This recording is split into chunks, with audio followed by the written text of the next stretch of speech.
Olá, eu sou Adson Ferreira. E eu sou a Cecília Morim. Sejam bem-vindos ao Carta Amazônia, o seu podcast de política, meio ambiente e modo de vida amazônico. Esse podcast é uma realização do site Carta Amazônia em parceria com a Rede Cidadã InfoAmazônia. Estamos disponíveis no YouTube e nas principais plataformas de áudio. Se você estiver ouvindo no YouTube, aproveita para se inscrever no canal e ativar o sininho de notificação. Assim, não perde nenhuma atualização do podcast e ajuda a levar o conteúdo do Carta para o maior número de ouvintes.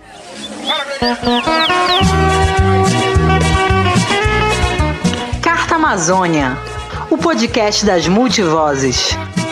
E nesta edição, vamos falar a respeito da desinformação sobre a Amazônia.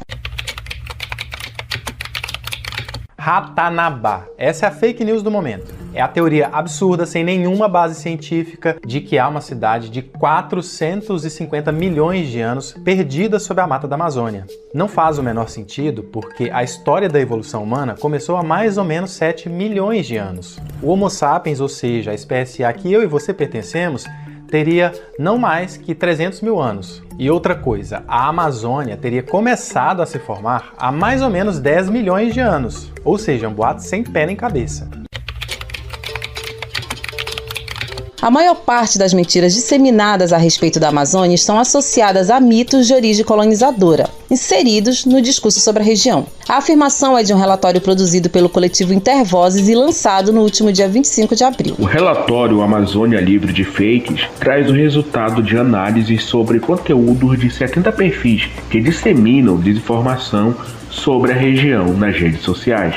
O objetivo da pesquisa foi mapear difusores desinformativos na Amazônia Legal e, com isso, subsidiar a criação de campanhas e estratégias de combate à desinformação e o discurso de ódio. O levantamento, realizado de março a setembro de 2022, mostra que a desinformação sobre a Amazônia ocorre a partir da manipulação de determinados assuntos ou notícias falsas sobre a conservação da floresta amazônica e políticas ambientais da região. A partir desse mapeamento, foi possível identificar os difusores de desinformação em 3 grandes segmentos a partir de suas recorrências e aproximações: movimentos sociais de direita, figuras públicas de representação política e canais ou empresas jornalísticas.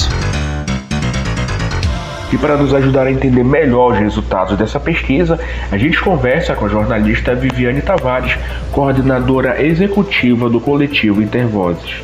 Olá, Viviane, bem-vinda ao Carta Amazônia. Para iniciar, explica pra gente como funcionou a dinâmica desse levantamento que resultou no relatório Amazônia Livre de Fakes. A gente começou com 8 organizações amazônicas de 5 estados diferentes, pedindo para que eles compartilhassem perfis e páginas que eles julgassem aí que eram desinformativos ou que causassem algum caos informacional de pautas diversas. E aí a gente pegou um pouquinho, o ano passado que foi feita essa pesquisa, ali do fim da pandemia e já do início pré-eleitoral.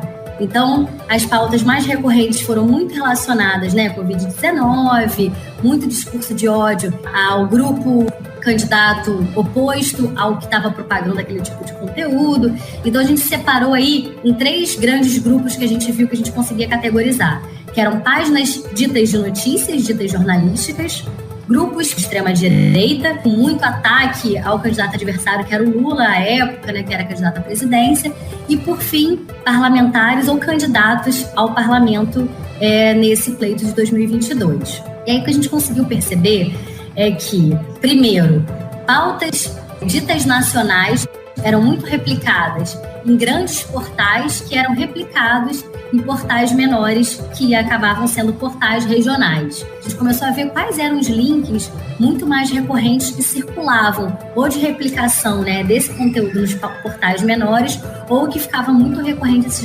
links e grupos de mensageria.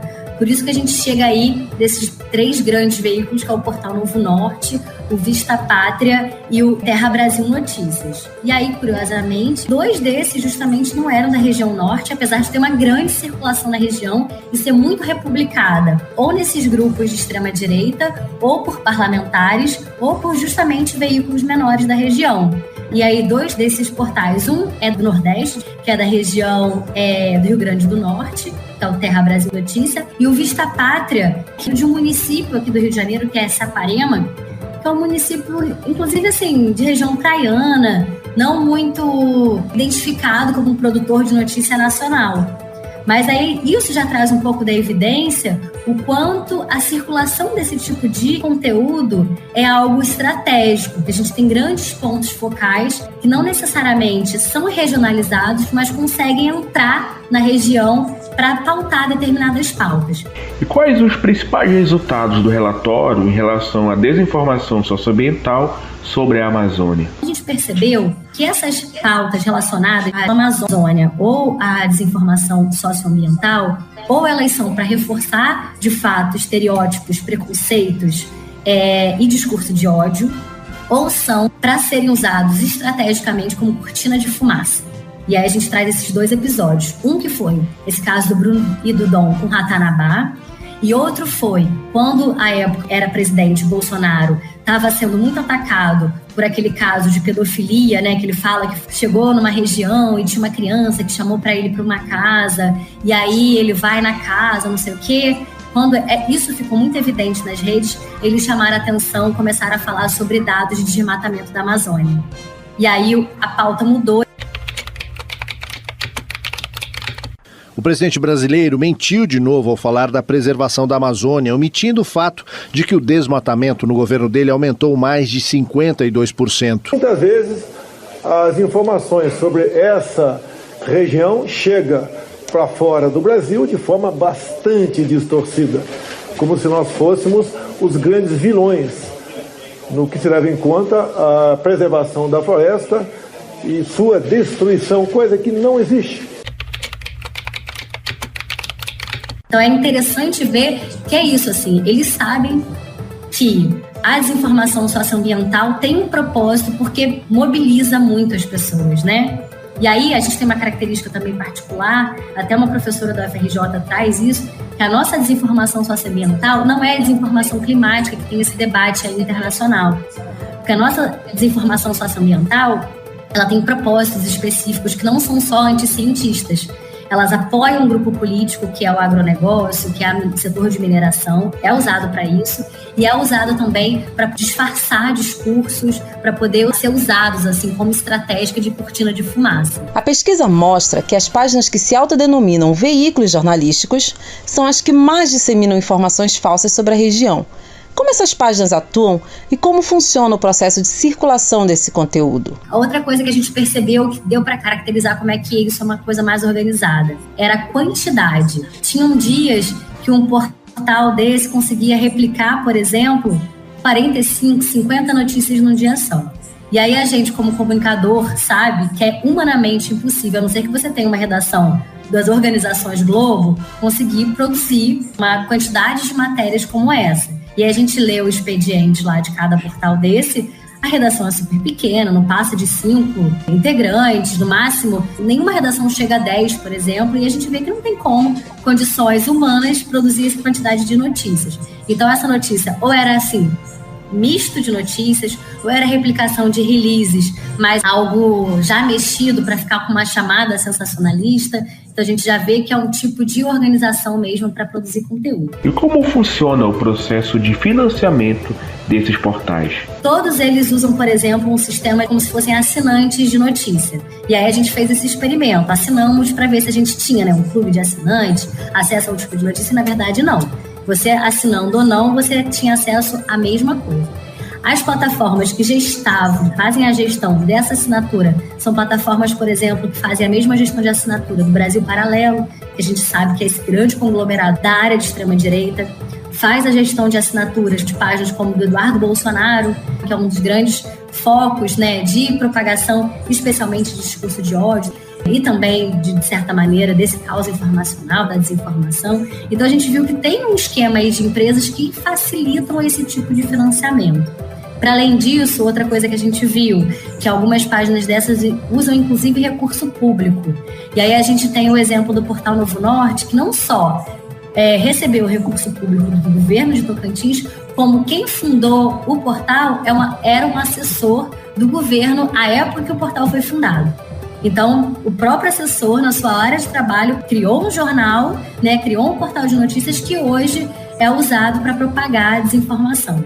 Então, mais uma evidência, assim, enquanto a gente vê que esses grupos de extrema-direita, figuras políticas e esses portais de notícia são interligados. E aí, a gente, pesquisando na literatura, viu que nos Estados Unidos esse mesmo fenômeno aconteceu nas eleições do Trump. Uma série de portais foram criados, ditos de notícia, para poder apoiar o discurso do Trump e fazer, né, esse volume de notícias serem propagadas. E a gente sabe, né, e aí tem um monte de pesquisas, inclusive do campo da psicologia, que mostra que quanto mais a pessoa tem acesso ao mesmo tipo de notícia, ela acaba acreditando naquilo, porque ela reforça, né, que aquilo é verdade, embora não seja. Toda essa cadeia de sites que foram criados tem o mesmo período, que vai aí de 2018, 2020. Então você vê que também esses mesmos sites foram criados aí mais ou menos na mesma data, com o mesmo objetivo, e são usados para retroalimentar outros portais e também são citados ou republicados e às vezes até nomeados assim como grandes portais de jornalismo por parlamentares conhecidos em propagar desinformação. Na sua avaliação, qual a responsabilidade das plataformas de redes sociais na difusão dessas fake news? A gente tem que entender que essas plataformas fazem parte de grupos econômicos, especialmente dois grupos econômicos privados, que detêm dados e um poder absurdo, transnacionais. A gente está falando aí do grupo Meta e do grupo da Google, né? Esse é um serviço privado que tem usado e tem pautado serviços públicos, como? Usando nossos dados. A gente entra no Facebook, entra no Instagram, entra no Twitter, a gente precisa dar dados, data de nascimento, seu nome completo, seu telefone. Mas, para além disso, né, a gente dá para eles as nossas preferências emocionais de consumo, porque você está ali clicando no que você gosta, tem um amei, tem um não gostei. Isso gera informações que geram dados para essas empresas que utilizam disso para poder oferecer para você produtos, emoções da economia da atenção. São iniciativas privadas que ganham como seu tempo ali nas plataformas. Isso é muito importante a gente marcar, porque não é um mercado inocente que estão prestando um serviço público bacana de reunir pessoas, amigos, eles estão lucrando com esse tipo de serviço. O Brasil é um dos principais mercados com impulsionamento e anúncios dentro dessas plataformas. E páginas que propagam desinformação, vou citar aqui uma só, que é o Brasil Paralelo, tem bibliotecas de anúncio que beiram os 2 milhões de reais, com impulsionamento de desinformação. Tem uma pesquisa do NetLab, que é um laboratório da UFRJ, que pesquisa biblioteca de anúncios, que mostra que esse Brasil Paralelo, por exemplo, ele anunciou ataque à imprensa e desqualificação das urnas eletrônicas durante o ano de 2022, praticamente o primeiro semestre inteiro. Só esses 2 anúncios concentraram uma verba de quase 2 milhões de reais.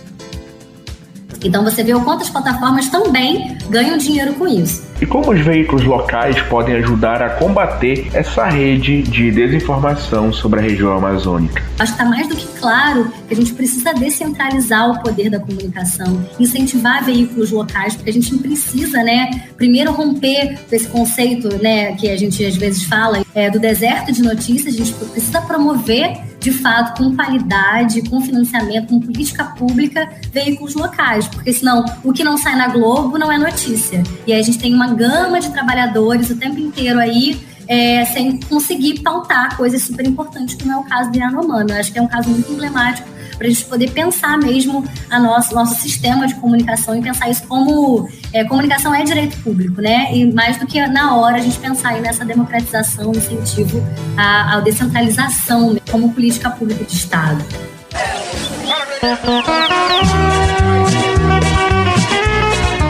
Carta Amazônia, o podcast das multivozes. Você está ouvindo o Carta Amazônia, o seu podcast de política, meio ambiente e modo de vida amazônico. Nesta edição, o programa discute a desinformação sobre a Amazônia. No bloco anterior, conversamos com a jornalista Viviane Tavares, coordenadora executiva do coletivo Intervozes, organização responsável pelo relatório Amazônia Livre de Fakes. Mas a desinformação sobre a região amazônica não ocorre apenas através da internet e de páginas de redes sociais. Na mídia tradicional, Sobretudo na mídia do Sudeste brasileiro, não faltam exemplos de discursos que reafirmam mitos e estereótipos que retomam relações históricas de colonialidade a respeito da região. Falaremos desse assunto na segunda parte desse episódio, a respeito da desinformação sobre a Amazônia. Vamos conversar com a professora e doutora em Ciências da Comunicação, Vânia Torres, que pesquisa o discurso da mídia sudestina sobre a região amazônica.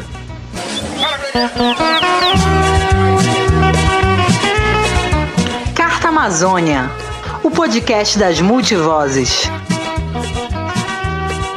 O Carta Amazônia fica por aqui. Esta edição usou áudios da DW Brasil e TV Cultura. Para saber mais a respeito do tema desinformação sobre a Amazônia e outros conteúdos produzidos pela nossa equipe, acesse o site cartaamazônia.com.br.